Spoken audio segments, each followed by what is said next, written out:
Eu sou um cara que gosta de comprar empresas individualmente. Nem todo mundo é apaixonado como eu, que gosta de ler as notas explicativas no balanço das empresas. Às vezes já está, não é só na região, né, mas em algum setor também, já tem uma hype, né, e a gente vê que os preços começam a crescer. E às vezes um ETF de algum setor com muito potencial, às vezes ele já está com uma precificação muito elevada. Invista com Thiago, o podcast de quem investe para quem investe.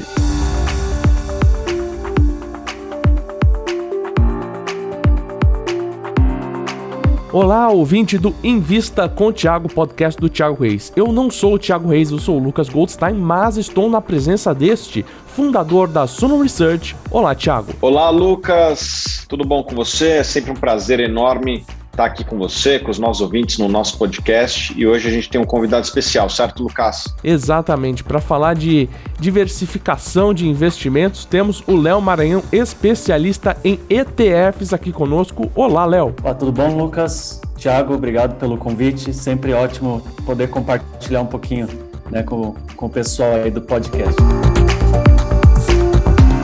Queria saber primeiramente do Léo Maranhão, você já esteve aqui uma vez, mas eu quero saber, é defensor de colocar ETFs na carteira ou é um xiita, é um defensor fundamentalista dos ETFs? Você acha que dá para ter uma diversificação ou é mais uma alternativa para um tipo determinado de investidor? Bom, Lucas, eu sou suspeito a falar de ETFs, né, porque eu trabalho nessa área já há muitos anos e sou entusiasta desse tipo de produto para os investidores, mas com certeza não é a única forma, e hoje em dia a gente vê, principalmente no exterior, né, onde os ETFs já são utilizados há mais tempo, que a gente caminha para o que eu chamo de um sistema híbrido, né, que a gente pode compor a nossa carteira de investimentos de várias formas, e os ETFs podem fazer parte de uma fatia delas, proporcionando, às vezes, uma diversificação no exterior,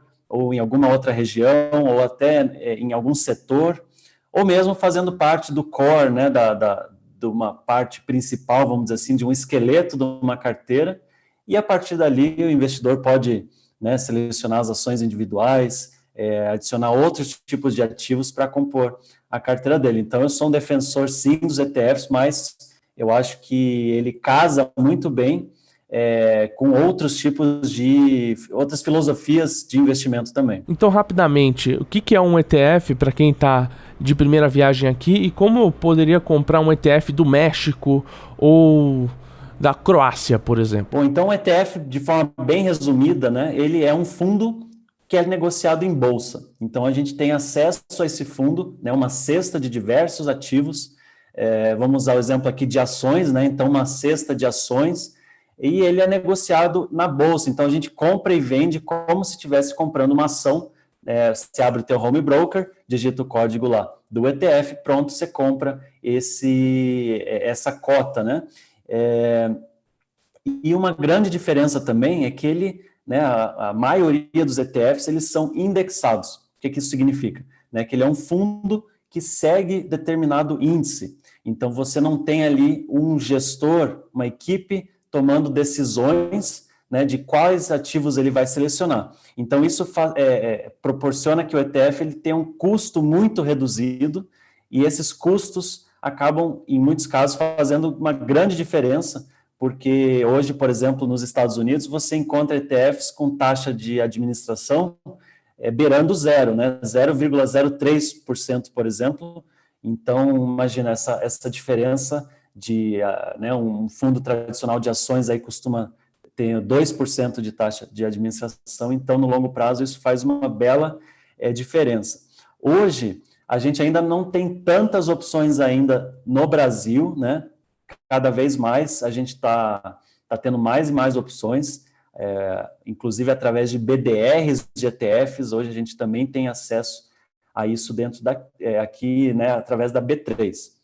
Mas hoje também abrindo uma conta numa corretora dos Estados Unidos, de uma forma, né, tá bem simples da gente fazer isso também. Você encontra ETFs do mundo inteiro, inclusive do México e da Croácia, né, que você Da Croácia, eu acho que eu não sei exatamente se a gente vai ter, porque ele é um mercado de capitais muito pequeno, mas com certeza de países europeus, de países asiáticos, né? Até países africanos a gente encontra com certeza. Thiago, quero saber de você, se tem ETFs na sua carteira? Cara, eu tenho um pouquinho de IVVB11, não tenho muito. Eu sou um analista que gosta de analisar ações. Eu acredito que o ETF tem espaço na carteira de alguns investidores que queiram, às vezes, uma exposição num determinado setor rápido, fácil, para aqueles investidores que muitas vezes não têm interesse em fazer uma análise mais completa, para aqueles que buscam facilidade, né? O ETF pode ser um caminho. Agora, eu sou um investidor que busca superar a média, então eu tento fazer escolha de ações individuais que tenham um potencial de valorização acima da média. Já aconteceu na sua carreira de você descobrir que existe um país ou um setor que tem ventos favoráveis, por exemplo, China ou algum outro país, um tigre asiático que tem um ETF, e aí você decidiu se expor mais àquela economia? Uma coisa que eu acho que o Léo pode até explorar com maior profundidade é que se confunde muito o crescimento econômico com valorização do mercado acionário. Né? A China, que é um dos países que mais cresceu no mundo, eu acho que nos últimos 10 anos não saiu do lugar, né? Vamos ver aqui. Qual que é o ETF de China aí, Léo? É o MCHI. Ele até se recuperou um pouco aí, mas ele ficou um bom tempo, né, Léo? Estou vendo aqui desde 2011, ele certamente ficou até o meio do ano passado lá, no mesmo patamar do meio de 2011, lá do começo de 2011. Ao contrário, o Dow Jones, o SP500, nem precisar falar o Nasdaq, valorizou bem mais. Então, isso é uma coisa que a gente precisa desmistificar. Crescimento econômico não necessariamente se transforma em valorização da ação. Por que isso acontece? Às vezes, aquele crescimento econômico já está precificado. Né? O pessoal sabe que tal economia vai crescer muito, que a Índia vai crescer muito. Sabendo disso, as pessoas já podem se antecipar. Outra coisa, crescimento é só um dos atributos do valor de uma ação. Se a empresa tem margens baixas, às vezes o crescimento é até ruim. Né? Acho que talvez um exemplo brasileiro aqui seja a Petrobras. A Petrobras cresceu muito de tamanho durante uma certa época e as ações caíram. Como que uma empresa cresce e as ações caem? Porque o crescimento foi em ativos que não geravam valor, né? Como refinaria de Pasadena, constrói lá a refinaria de Abreu e Lima. E a China, especificamente, é uma economia que as empresas têm margens muito baixas, a competição é feroz em preço e as margens são muito baixas. Por incrível que pareça, a gente tem uma tendência a não gostar do nosso país, mas na hora que a gente vê o desempenho do Ibovespa em dólar, foi muito bom desde a sua fundação. Está certo que os últimos anos têm sido desafiadores, mas desde a fundação do Ibovespa em 67 foi muito bom. E não é que o Brasil teve um crescimento milagroso, é que as ações estavam baratas e a margem das empresas brasileiras, historicamente, foi maior do que as empresas estrangeiras. O ambiente competitivo no Brasil sempre foi um pouquinho mais amigável do que lá fora. Então, isso é uma coisa que tem que tomar cuidado, Lucas. Crescimento econômico, potencial de crescimento, muitas vezes já está no preço. Eu acredito que as FANG vão valorizar muito. A pergunta é, será que já não está nos preços? Eu acredito que tal setor vai valorizar muito. Você tem que se perguntar, será que não está no preço? Então, isso é uma coisa que os investidores têm que tomar um cuidado excessivo. E eu não gosto de investir em setor, eu gosto de investir em empresa. Exato, a gente tem que tomar um pouco de cuidado com esses achismos, né? Por exemplo, se a gente for olhar a última década, o mercado acionário dos Estados Unidos realmente foi muito superior ao resto do mundo, comparado com países emergentes, comparados com países desenvolvidos, inclusive. Mas tem ciclos onde os países emergentes eles superam os Estados Unidos, tem ciclos onde os países desenvolvidos, exceto Estados Unidos, então a gente pega ali Europa e os países asiáticos desenvolvidos, tem fases, né, onde eles superam, então é uma coisa um pouco cíclica. Se a gente comparar só a última década, né, a gente vai ver que os Estados Unidos realmente foi muito superior. Por mais que a China tivesse tido todo esse crescimento econômico, isso não se refletiu tão bem, né, dentro do mercado de ações. Então, a gente tem que cuidar. Eu acho que, de um modo geral, uma coisa que tem ficado muito claro para a gente, né, aqui no Brasil, especialmente nos últimos anos, é a importância da diversificação internacional, seja porque grandes empresas estão lá fora, né? Hoje o Brasil, as empresas do Brasil representam uma fração, infelizmente, muito pequena do mercado de capitais global, e seja também pelos riscos e desafios que a gente tem com relação à nossa moeda, né? Que ela é um pouco mais frágil, os desafios políticos, econômicos. Então, eu não apostaria exclusivamente em um país, né, ou uma região. Eu acho que a exposição internacional, de um modo geral, né, nunca ficou tão clara da importância dela para a gente pode fazer isso também de uma forma bem simples com os ETFs. Por isso que o IVVB11, nos últimos anos, aí, tem crescido muito, né, a quantidade de investidores que estão investindo no IVVB11, que é uma forma muito simples de qualquer um, né, qualquer investidor se expor ao exterior, né, especificamente no caso do IVVB11, aos Estados Unidos. Além de ETFs baseados em economias, também tem ETFs baseados em setores. Me explica mais sobre esses ETFs. Existem índices especializados no mercado de capitais? Isso, então, uma grande característica do ETF, como eu falei, ele é de seguir o índice. O índice, ele é uma série de regras pré-determinadas, então isso dá muita transparência para o investidor que está investindo naquele ETF, que segue determinado índice, mas ele pode seguir determinados mercados, geografias, setores específicos, né, até estratégias específicas, e tudo com base nessas regras, né, nesse algoritmo que foi desenhado que o índice, ele, a cada 3 meses, normalmente, ele é rebalanceado, ele é reanalisado para ver se as empresas que compõem esse índice, eles realmente fazem parte dos critérios, né, dessas regras. Então, a gente tem realmente hoje ETFs de setores, né? No Brasil a gente tem ETFs que seguem, por exemplo, empresas do setor financeiro, a gente tem ETF que segue empresa ligada a material básico, então seriam mais essas ligadas às commodities, né? E olhando para fora, para os Estados Unidos, por exemplo, a gente tem uma infinidade de ETFs que seguem setores como tecnologia, como biotecnologia, área da saúde, enfim, qualquer setor ou segmento, por mais nichado hoje que ele seja, a gente consegue encontrar hoje ETFs. Então, até energias renováveis, por exemplo, a gente encontra esse ETF que ele vai, basicamente, ele investe de uma forma ampla e diversificada aquele setor específico. Às vezes você gosta de um segmento, de algum setor, e acha que tem alguma visão otimista com relação a esse setor ou segmento, mas você não quer investir individualmente em várias ações, ou estudar e fazer toda a análise de todas as ações desse segmento, porque às vezes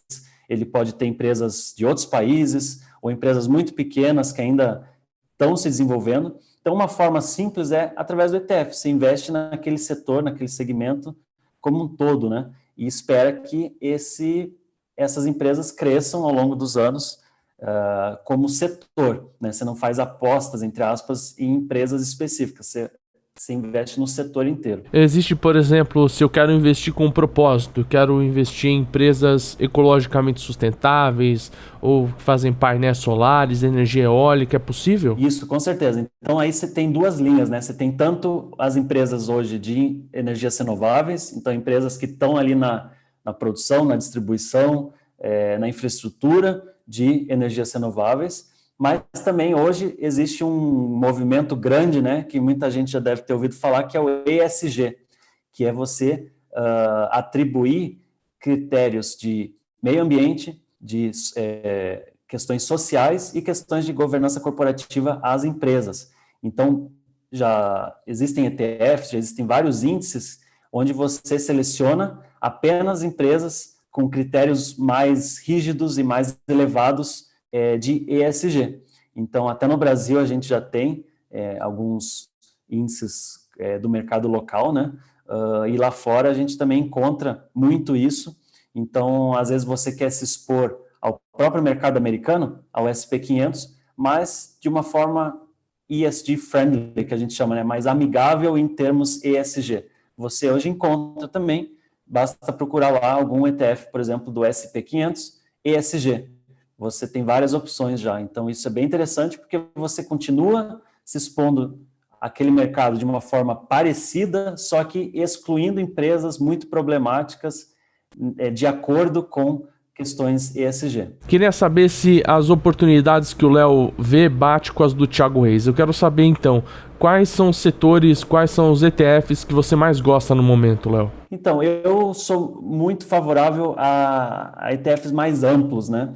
Então, eu acho que hoje a gente tem de tudo, você consegue encontrar os ETFs extremamente sofisticados, e esse era até um pouco um receio que o criador dos índices do investimento através de índices, né, o John Bogle, que ele é fundador da empresa Vanguard também, esse era um pouco um receio que ele tinha lá no início, que ETFs virariam algo muito sofisticado, com estratégias muito mirabolantes e acabassem cobrando taxas muito elevadas, né? Então, ele era muito favorável a você investir de uma forma ampla e de baixo custo, e eu tendo a seguir muito essa filosofia dele. Então, eu gosto de, por exemplo, me expor ao mercado dos Estados Unidos de uma forma ampla, né, através de índices como o SP500, mas eu também vejo a oportunidade da gente começar a se expor também em mercados, né, diferentes, como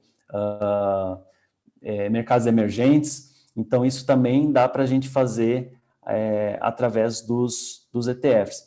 Então, assim, eu não chego né, a selecionar setores muito específicos. Eu gosto de pensar de uma forma, acho que mais de geografia, né? Então, Estados Unidos, com certeza, porque é o maior mercado de ações do mundo, né, onde tem as maiores empresas do mundo também. E vejo, né, muito potencial também em estar exposto a mercados emergentes. O Brasil hoje, infelizmente, ele faz parte de só 5 a 6% dos índices de mercados emergentes. Então, hoje você encontra muito mais no Sudeste Asiático, né, ou na região da Ásia, a maior parte do peso de mercados emergentes. Então, eu gosto mais desse tipo de ETF, né, de uma forma um pouco mais ampla e pensando um pouco mais em geografia do que em setores muito específicos. E do Thiago, dentro do IVVB11 e fora das FANG, tem alguma pérola que você esteja procurando aí? Alguma empresa que você esteja gostando, curtindo no setor americano? Cara, como eu falei, Lucas, eu sou um cara que gosta de comprar empresas individualmente. Reconheço que o ETF possa ter seu mercado. Nem todo mundo é apaixonado como eu, que gosta de ler as notas explicativas no balanço das empresas. Então, nesse momento, eu diria que eu não tenho nenhum ETF no meu radar, não. Uma que eu cogitei investir um tempo atrás era a parte de gaming, né? Que eu acho que essa indústria vai continuar crescendo, é uma indústria bem lucrativa, né? De esportes e tal. Só que eu acho muito difícil analisar quem vai ser o vencedor, mesmo porque a dinâmica é muito rápida nesse segmento, né? O líder hoje pode não ser o líder amanhã, né? Olha só quem já foi a SEGA, a própria Nintendo, né? Já teve uma representatividade maior. É um segmento muito dinâmico, mas que tem sua geração de lucro, e eu considerei durante um tempo investir em ETFs, mas o ETF subiu, até tinha um nome curioso, Nerd, né? Já viu esse daí, Léo? O Nerd. Isso é engraçado, né? Tem muito ETF com nomes engraçadinhos, assim, né? Então, tem outro do mesmo setor, do mesmo segmento, que é o Hero. Então, agora deu até uma caída aí, tá? Agora tô vendo aqui, deu uma caída. Mas por exemplo, em agosto do ano passado estava 24, chegou a bater 38, agora está 31, 32. É um que eu tô de olho e tal, assim, sem muito interesse. Mas se você botasse uma arma na cabeça e falasse para comprar um, acho que eu comprava esse, talvez o ETF de Brasil, cara. Eu acho que o Brasil está muito barato, o EWZ. É isso que o Thiago mencionou, né, mais cedo, da gente ter um pouco de cuidado, que às vezes já está, não é só na região, né, mas em algum setor também, já tem uma hype, né, um excesso de otimismo com um certo setor, e a gente vê que os preços começam a crescer de forma muito significativa, e às vezes um ETF de algum setor que parece ser muito, muito propício, né, com muito potencial, às vezes ele já está com uma precificação muito elevada. Então, eu sempre tento orientar que as pessoas tenham cuidado, né, com esse tipo de investimento também, porque às vezes, né, quem não quer investir em tecnologia, quem não acha que biotecnologia, por exemplo, é um segmento extremamente importante, né?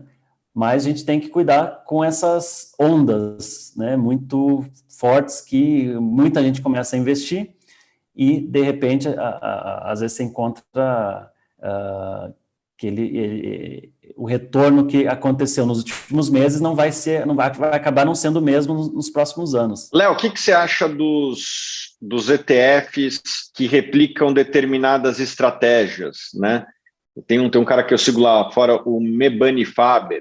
Ele tem uma gestora que tem ETFs que replicam algumas estratégias que ele criou lá, compra ações que estão baratas seguindo o índice, compra os países que estão mais baratos na relação preço-lucro. O que você acha desses ETFs ativos? Vamos lá, então existem os ETFs de gestão ativa hoje, né? Então eles não seguem um índice específico, então ele é muito mais como um fundo tradicional, que ele é negociado em bolsa, e acho que hoje os mais famosos lá nos Estados Unidos são da ARK, né, ARK, que esse é um exemplo, né, de que muita gente começou a investir e começou a crescer bastante, então esse é um ETF de gestão ativa. Agora existem os ETFs que também são indexados, mas existe um quê ali de ativo, né, que ele segue alguma estratégia. Então, eu acho bem interessante esse tipo de ETF também, porque ele acaba transformando uma estratégia né, em um algoritmo, ou seja, numa série de regras que são feitas ali a cada 3 meses, às vezes a cada 6 meses. Então, isso acaba trazendo simplicidade também para o investidor, que ele às vezes se identifica com uma estratégia um pouquinho mais ativa, mas ao invés dele individualmente ficar fazendo toda essa análise a cada tanto tempo, o próprio ETF já faz isso por ele, e em muitos casos acaba sendo até muito mais barato você, né, pagar essa taxa de administração do ETF e deixar com que o próprio ETF faça isso por você. Tem estratégias, por exemplo, que geram muito turnover, né? Muito giro. Então, isso geraria um custo muito elevado se você fizesse isso sozinho. Então, muita gente fala também do factor investing, né? Então, você investir baseado em fatores, como fator valor, fator momentum, fator crescimento. Então, você também consegue hoje, através dos ETFs, se expor, por exemplo, através de um ETF de valor, né, de value investing, as empresas dos Estados Unidos que estão, teoricamente, com preço, né, com múltiplos mais baixos. Então, essa é uma forma também da gente usar os ETFs de uma forma simples, né? Então, por exemplo, esse tipo de ETF, ele acaba tendo um peso muito pequeno em empresas de tecnologia, porque empresas de tecnologia são consideradas empresas de crescimento, né? Então, às vezes, eu conheço pessoas que sentem que o mercado hoje dos Estados Unidos está com um peso um pouco elevado demais em empresas de crescimento, empresas de tecnologia. Então, uma forma até de você dar uma equilibrada na carteira é você adicionar um ETF como esse, de Value Investing, que você vai dar um peso um pouco maior para empresas um pouco mais estáveis, mais tradicionais, né? Empresas já sólidas, ou através dele, ou através de ETFs também, que existem muitos, de dividendos, né? Então, se você pega, por exemplo, um ETF muito famoso, é o NOBL, né, Nobel, ele vai selecionar só as empresas que pagam dividendos de forma consecutiva e crescente por pelo menos 25 anos. Então, ele é um ETF bem criterioso, né, com relação à seleção das empresas. Ele pega realmente as empresas que só vêm distribuindo dividendos com uma solidez comprovada, né, no passado.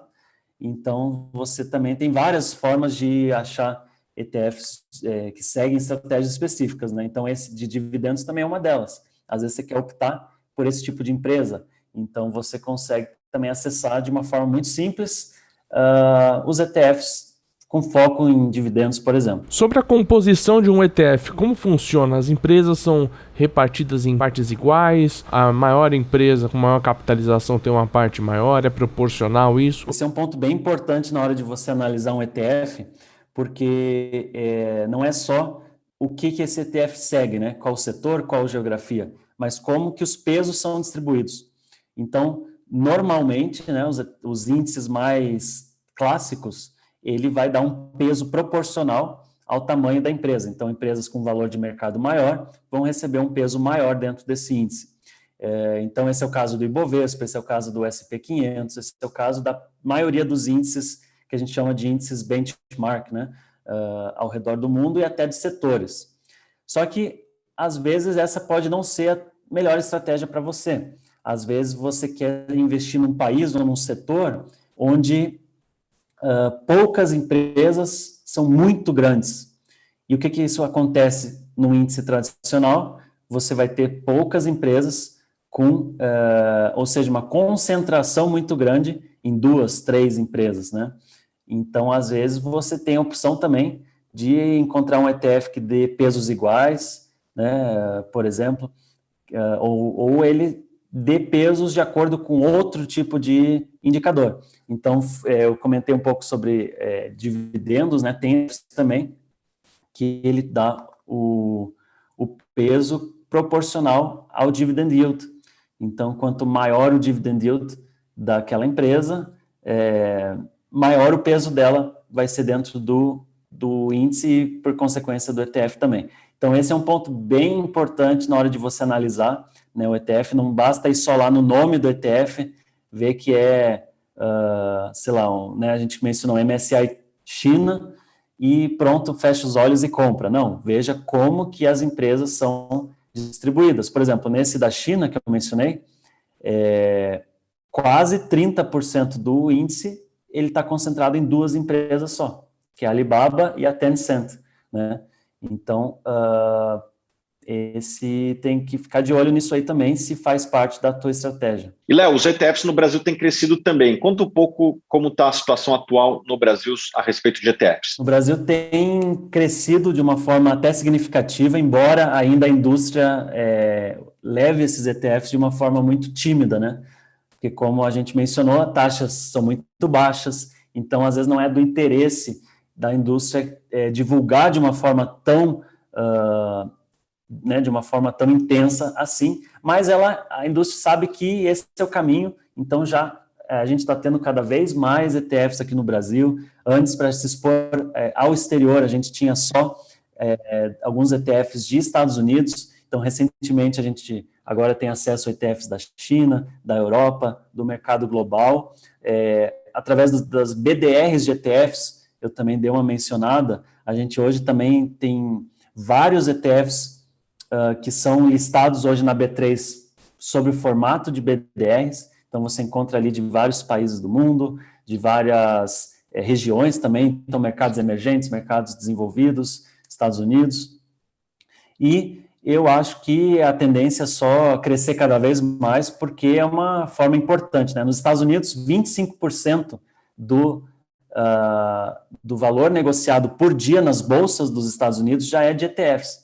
Então, enfim, essa é a tendência mundial com relação ao mercado, e isso vai acontecer no Brasil também, né? O legal é que no Brasil é que a gente também tem a questão dos fundos imobiliários, né? Que é muito atrativo para muita gente, e até pouco tempo atrás a gente não tinha um ETF ou algum produto indexado de fundos imobiliários.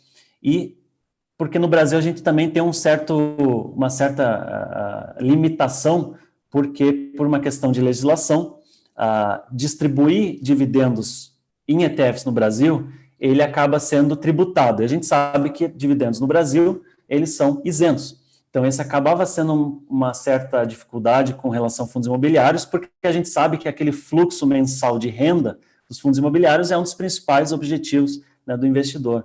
Então, nisso surgiram os FOFs, né, os Funds of Funds, ou fundos de fundos imobiliários, que por ele estar num formato de fundos imobiliários, ele consegue distribuir dividendos de forma isenta, e nisso aí entra o KISO 11, né, que foi lançado há poucos meses.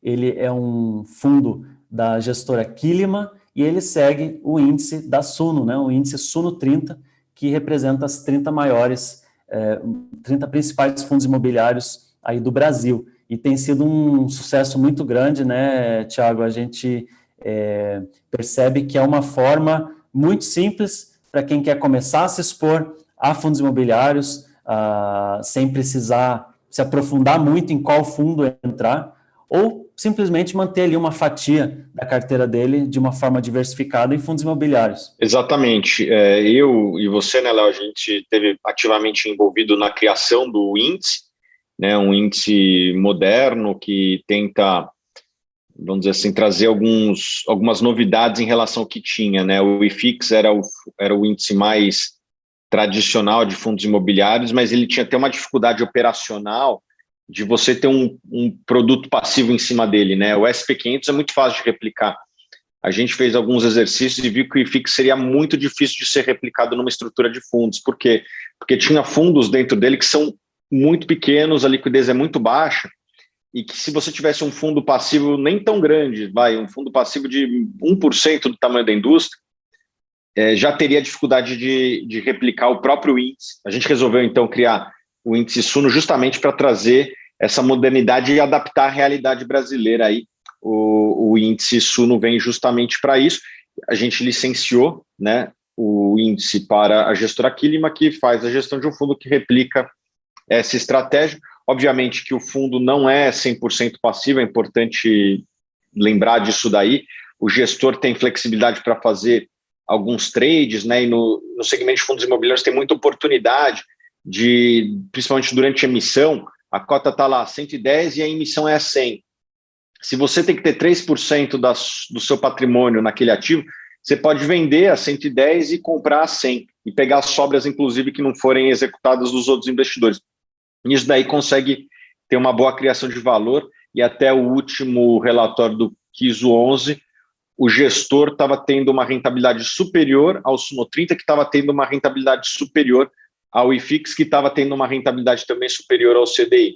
Então, é um fundo que tem criado valor aos seus cotistas, tem ganhado bastante liquidez, é um dos fundos mais líquidos e o fundo que mais gira cotas em relação às cotas que tem disponíveis. Então, eu acho que tem tudo para ser aí o SPY, né, do segmento de fundos imobiliários. O que eu quero dizer com isso, Léo? Explica para a gente. Simplesmente o SPY, né, o SPY é o ETF mais famoso aí do mundo, que segue o índice SP500. Então, a gente está vendo, né, que o KISO 11 realmente está realmente conseguindo, né, ter uma popularidade muito interessante, porque justamente ele tem uma facilidade de você se expor de uma forma muito rápida, diversificada aos principais fundos imobiliários do Brasil, e a gestão da Kilima também está sendo muito eficiente, né, para cumprir esse papel e entregar mais, né, do que o próprio índice, o que é bem interessante. Então, a taxa de administração cobrada do fundo acaba sendo compensada por essa entrega um pouquinho mais alta do que o próprio índice. Quem investe em renda variável pode ganhar mais, mas é obrigado a declarar no imposto de renda os resultados das suas operações. Para salvar a sua pele, a Suno preparou um guia gratuito para você declarar sem medo do leão. Link na descrição deste podcast.